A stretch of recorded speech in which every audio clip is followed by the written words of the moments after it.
আসসালামু আলাইকুম। বিলাস খামারের পক্ষ থেকে সবাইকে জানাই আন্তরিক শুভেচ্ছা অভিনন্দন। আশা করি সবাই ভালো আছেন। যদিও ভালো থাকাটা আসলে খুবই কষ্টসাধ্য হয়ে গেছে বর্তমান পরিস্থিতির কারণে। তো যাই হোক, সবাই ভালো থাকার চেষ্টা করবেন। আর অনেক দিন পরে পুনরায় আমি বিলাস খামারের ভিডিও নিয়ে আপনাদের সামনে এসেছি। তো আজকের ভিডিওর টপিকটা হলো আমার টাইগার মুরগি। টোটালি আমি 300 মুরগি উঠাইছিলাম, প্রথমে 100 এবং পরবর্তীতে আরও 200 মুরগি। তো এর মধ্যে আমি 22 দিনের গ্যাপ রেখে উঠাইছিলাম। প্রথম 100 মুরগি উঠানোর 21 দিন পরে আবার 200 মুরগি উঠাইছিলাম। তো প্রথম 100 মুরগির হিসাবটা আপনাদেরকে এর আগে দিয়েছি, বাট আবার আপনাদেরকে দেব। তো দেখুন, আমার 100 মুরগির যে হিসাবটা, বাচ্চা 7,100 টাকা এবং খাবার 11,900 টাকা, আর অন্যান্য খরচ আছে 1070 লিটার। এই সব খরচ দিয়ে আমার টোটালি খরচ হয়েছিল 21,350। আর মুরগি আমি বিক্রি করেছিলাম 2 ধাপে, বাড়ির উপর এবং সের উপর, যাতে করে আমার টোটালি ওখানে লস হয়েছিল 5,300 টাকার মতো। আর আমার দ্বিতীয় যে ধাপে মুরগি উঠাইছিলাম সেটার হিসাবে আপনারা দেখতে পাচ্ছেন। 200 পিস মুরগি উঠাইছিলাম। তো 200 পিস মুরগি আমি টোটালি 61 দিন পালন করেছি। তো আমি 2 মাস ধরে নিলাম। 200 মুরগির দাম এখানে 14,000 টাকা। যেহেতু আমার এখানে 100 টাকা ছাড় দিয়েছিল, সেই ক্ষেত্রে আমার ভাড়াটা এখানে অ্যাড হয় নাই। আর খাদ্য লেগেছিল 6 বস্তা, 2 মাস যেহেতু খাইছিল, তো 6 বস্তা খাবার লেগেছিল 200 মুরগিতে। এখানে আপনারা আবার আশ্চর্য হতে পারেন, কারণ 200 মুরগি কিন্তু টোটালি আমার এখানে আমার রানীক্ষেতের সমস্যার কারণে 45টি মুরগি মারা যায়। তো সেই ক্ষেত্রে 45টি মুরগি মারা যাওয়াতে আমার কিন্তু 155টি মুরগি ছিল। তো 155টি মুরগি 6 বস্তা খাবার খাইছিল 2 মাসে। এর ভিতরে আবার কিছু মুরগি আমি 45 দিনে থেকে বিক্রি করি। তো গড়ে আমার 6 বস্তা টোটালি খাবার খেয়েছিল।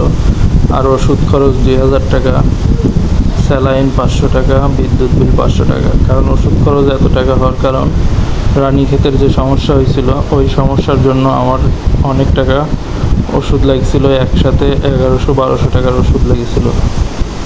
আর দেখুন, এখানে বিদ্যুৎ বিল 500 টাকা, টোটালি এখানে 37,100 টাকা খরচ। আর বিক্রি করছিলাম প্রথমে 43 কেজি, 43.3, মানে 43 কেজি 300 গ্রাম, 200 টাকা হিসাবে। তো 9,500 টাকা। আবার 34 কেজি 200 গ্রাম, 200 টাকা কেজি করে 7,500 টাকা। তো আবার 45 পিস বেচেছিলাম। এটা আমি বেচেছিলাম হাটে, যেটা 220 টাকা পার পিস হিসাব করে। তো টোটালি আমার যে খরচটা দাঁড়াইছে,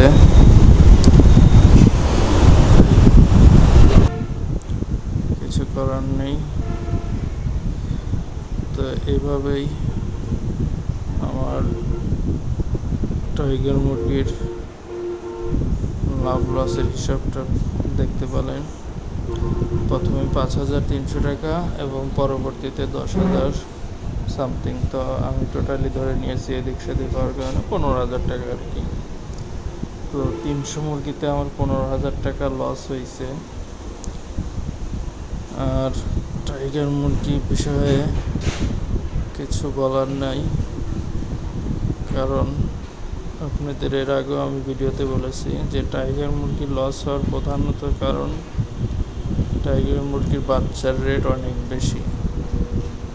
আমি বলছি না টাইগার মুরগি পালন করবেন না, বাট এই জন্য বলছি যে টাইগার মুরগির বাচ্চার রেট সবসময় 60 থেকে 70, 75 এবং কি 80 টাকা পর্যন্ত হয়ে যায়।